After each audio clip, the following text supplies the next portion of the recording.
There's no arguing. Cruising is pretty crazy when you think about it.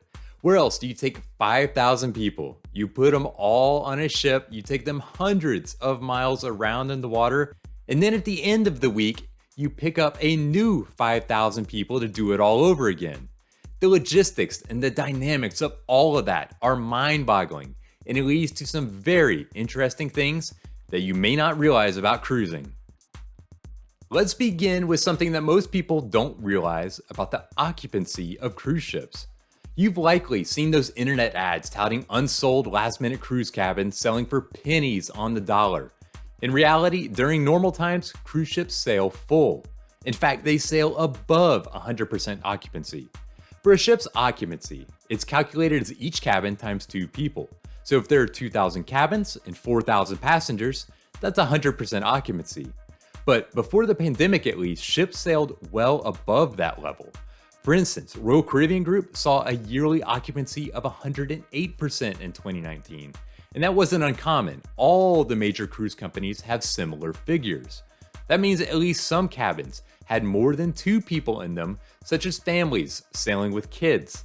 In other words, those ships can sail with even more people than you realized.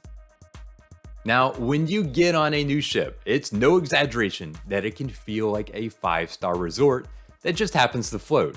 It's because it is. Everything from high-end dining to massive suites are included on a modern cruise ship, not to mention the activities and entertainment on board.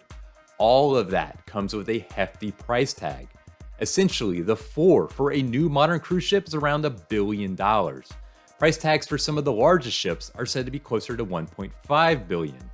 In fact, the cost even to refurbish an older ship to where it's updated and more in line with newer built ships can easily run $100 to $150 million. The good news is that the lifetime of a ship is measured in decades, meaning that with constant sailing, there is plenty of time to recoup that cost, so passengers don't have to pay a fortune to set sail.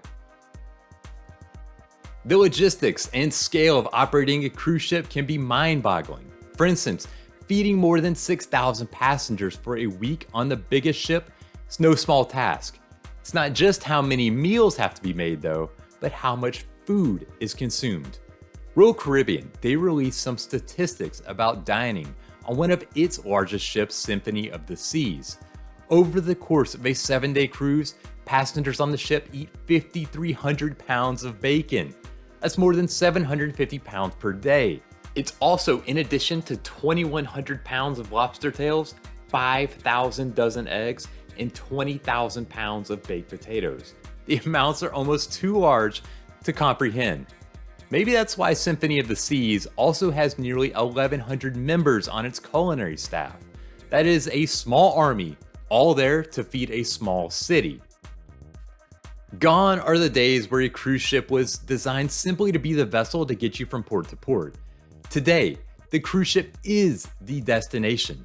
For years, there's been an arms race when it comes to new ships. The major cruise lines, including names like Carnival, Royal Caribbean, and Norwegian Cruise Line, they have competed to create ships that not only push their own fleets larger, but also put them on par with their rivals. That's led to the largest cruise ships the world has ever seen on average, and a steady increase in size over time. Consider that from 1990 until 2000, most cruise ships built were in the 70 to 80,000 gross ton range. But since then, the size of ships has soared. From 2015 until now, the average gross tonnage of a new cruise ship from the major cruise lines is around 165,000 gross tons, more than twice the size of a ship built during the 90s. Given the current trend, you might think that the largest cruise ships will continue to increase in size in the future. That's likely not the case. There does come a point where the size becomes a negative instead of a benefit.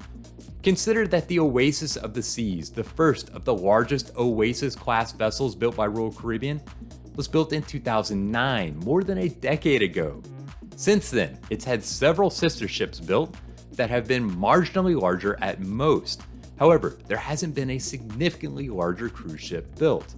Instead, at least for now, this seems to be the upper limit for how large cruise ships will become. As ships get larger, so too do the logistical issues that come with them. Namely, not every port of call can handle the size and scale of the largest vessels. In fact, Norwegian's new Prima class ships are actually smaller than its previous Breakaway Plus class ships. There are tons of cruise lines out there, names like Carnival, Royal Caribbean, Celebrity, Disney, Norwegian, Princess, and more. But what most people don't realize is that three large companies dominate the space. Carnival Corporation is actually the parent of Carnival Cruise Line, Princess, Holland America Line, AIDA, Costa, Cunard, and more. Royal Caribbean Group is the parent of Royal Caribbean International, Celebrity, and Silver Sea Cruises. Norwegian Cruise Line Holdings is the owner of Norwegian Cruise Line, Regent Seven Seas, and Oceania. Just like how many car brands are actually owned by larger companies, it's the same thing for cruise lines.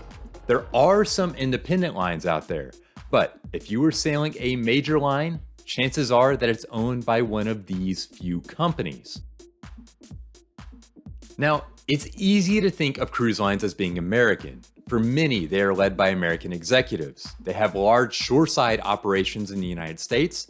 They sail from US ports, and their shares of stock trade on American stock exchanges. In fact, nearly every major cruise ship is actually flagged in a foreign country. Since ships are international in nature, it makes sense to register them in areas that are most friendly to their needs. This practice is what's known as using a flag of convenience. It's similar to the way that many corporations in the US are located in Delaware, despite possibly having limited operations there. Now, one ship that is US flagged, Norwegian Cruise Line's Pride of America. It sails around the Hawaiian Islands. Okay, no one would confuse travel by cruise ship with the speed of traveling by jet. But considering that a ship is roughly as long as the Empire State Building is tall, and has about as many rooms as the Mirage in Las Vegas, the fact that they can move at all is impressive.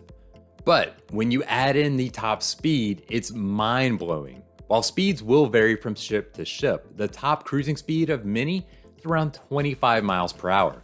Now, that might not seem like much, but many neighborhoods have a speed limit of 25 miles per hour. So the next time you see a car drive by, imagine that a cruise ship was gliding by your house instead. Usain Bolt, the fastest man on the planet, he reaches a top speed around 27 miles per hour. And at 25 miles per hour, if a ship were able to sail directly around the equator, it would take just about 40 days to go around the entire planet. That's not bad for being able to carry an entire resort with guests and crew. On the biggest ships, it can take you a couple of days just to explore the areas that are meant for passengers. But beyond the places that passengers get to see is an entire other part of the ship that most of us will never see. While passengers do get to enjoy the biggest and the most luxurious spaces, facilities for the crew and ship operations are off limits. Places like the engine room, the navigation bridge, and the crew quarters, they're closed to guests. Remember, there are entire back of house operations like the kitchens and the laundry rooms, but also cabins, lounges, and cafeterias for the thousands of crew members on board, the medical facilities, and more. It's an entire world that you just won't get to see unless you are lucky enough to go on one of those behind-the-scenes tours offered on some ships. While they aren't always easy to notice, if you are in any sort of public area, then you can expect that you are on camera. Cameras, they are located all around the ship, from hallways to pool decks and more. Now, you don't have to worry about them being in private spots like your balcony, but if you are out and about on the ship, then it's likely you are being recorded. This isn't just for safety purposes, but it also helps in the health crisis. With the video surveillance, it's much easier to do that contact tracing should there be virus cases on the ship. The cruise line can see who you were around and where you went to be able to test potential close contacts. My last thing that many people don't know about cruising isn't a crazy fact about how much bacon gets eaten, but it is something that could help you tremendously the next time you sail. So cruise cabins, they're situated in long hallways that make it easy to get lost on which direction you're walking. There are no windows, and it's door after door after door that all look the same. It's not unusual to walk one way, then realize it's the opposite of where you wanted to head.